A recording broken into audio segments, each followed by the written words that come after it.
Are Netanyahu and the IDF now facing embarrassment after allegations surface about the conduct of their own troops in Lebanon? As Hezbollah continues its rocket fire, is the Israeli military also battling a growing controversy within its ranks? With viral claims of looting, has the IDF chief been forced to take strict action to restore discipline among soldiers? Do these allegations point to deeper issues within the military, raising questions about operational conduct and accountability?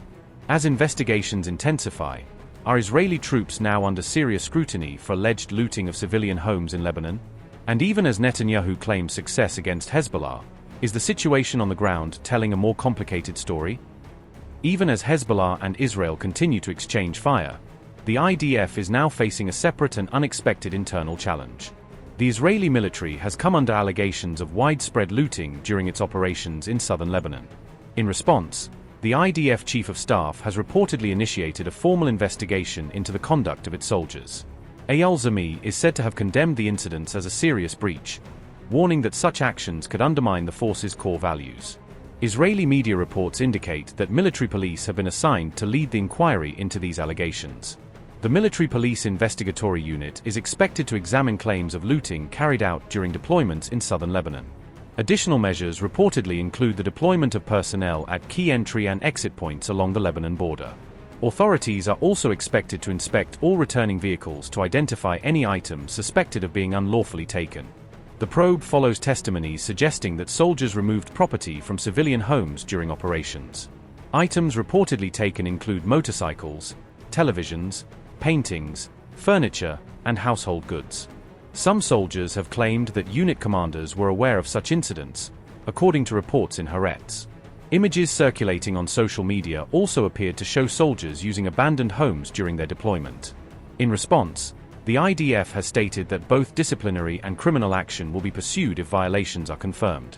Similar allegations have previously surfaced in relation to operations in Gaza, where some personnel were reportedly convicted in comparable cases.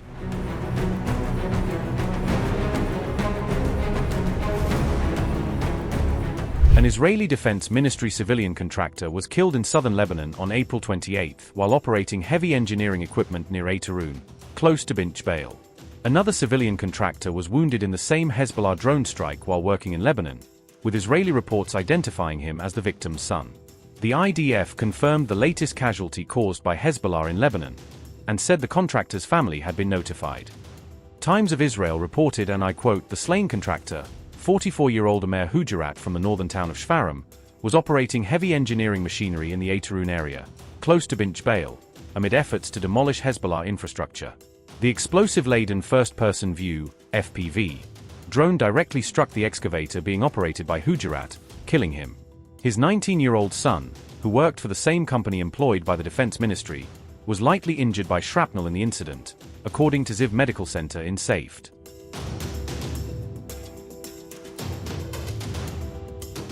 Hezbollah took responsibility for the attack, saying it targeted an Israeli bulldozer in the Bint Jbeil area of southern Lebanon. The group said the bulldozer was hit by an explosive drone while it was demolishing homes, a claim repeated in Israeli and regional coverage of the incident. The IDF later informed the family of Amir Hujarat about the deadly incident after confirming that the contractor had been killed. The IDF and Israel's Defense Ministry then issued condolences to Hujarat's family in their official response. The attack came as Hezbollah has been stepping up its use of FPV drones against Israeli troops, with the Times of Israel and other reports describing the tactic as an increasingly prominent part of its battlefield approach. Earlier this week, an Israeli soldier was killed in a Hezbollah drone strike, and on April 27 another soldier was severely wounded in a separate drone attack in southern Lebanon. Amid the worsening drone threat, Prime Minister Benjamin Netanyahu said a special project was already underway to eliminate or neutralize Hezbollah's drone capabilities. Today, we blew up a massive Hezbollah terrorist tunnel. We are destroying their terrorist infrastructure. We are killing scores of terrorists, and we are not done yet. We are operating within the security zone, south of the Litani, north of the Litani, in the Bekaa Valley, and in northern Lebanon. A few weeks ago, I gave a directive for a special project to eliminate the drone threat. It will take time, but we will blow that up too.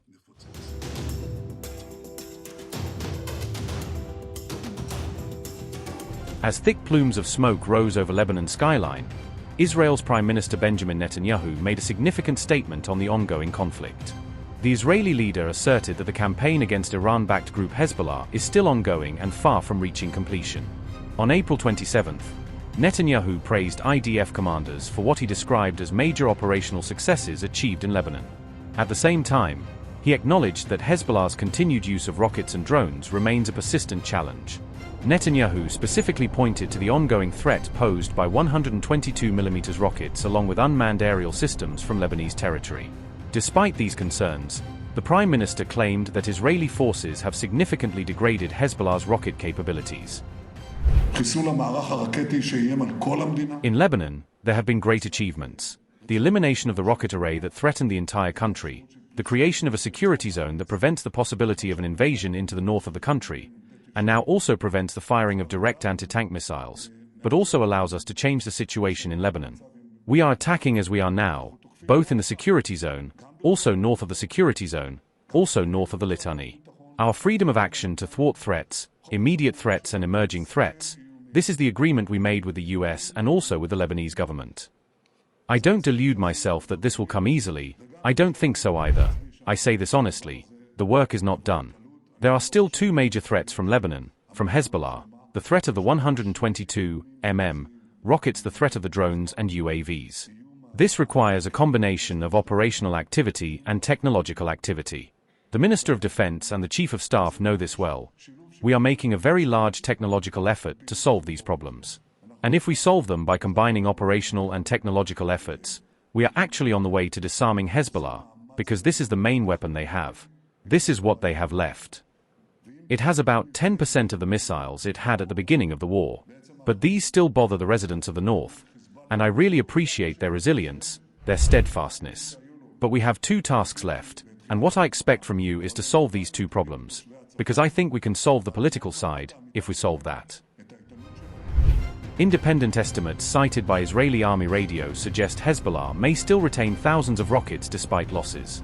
These developments come even as Israel continues to carry out airstrikes across southern Lebanon. On April 27, Israeli air operations reportedly resulted in fresh plumes of smoke rising over multiple locations in the region.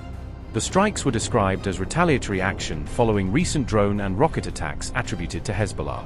The Israeli military also released video footage claiming the destruction of Hezbollah-linked infrastructure during these operations.